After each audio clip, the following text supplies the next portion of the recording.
Let's start by adding our markup to our web page. So we're going to have a header element, we'll have a main element, and then lastly we'll have our footer. We can head over to our styles and we can start by styling our header. That'll have a width of 100% and we'll do a height of 100 pixels. And then lastly, let's add a background color of black. We're going to copy that and we're going to also have our footer be that, but we can make the background color red. So now when we reload the page, we can see those elements stacked on top of each other. Next, what we want to do is target our body element. We'll want that to be a width of 100% as well. And then we want to apply a min height of 100 VH. We'll do a display flex and a flex direction of column.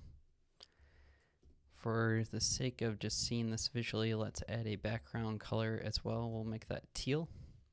So now when we reload the page, you can see our header and footer are still stacked on top of each other, but our body element is 100% of our viewport. So we can remove that background color for now. And the next thing what we want to do is target our main element. And this is what's going to push our footer to the bottom of the page. We'll do a margin bottom of auto. So now when we reload the page, we can see here our footer sticks to the bottom even when there isn't enough content to push it out of the viewport. Next, what we can do is add some markup inside of our main element.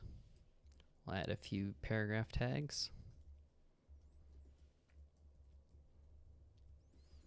So now when we reload the page, we can see here our main content fills up our whole screen and pushes the footer down to the bottom.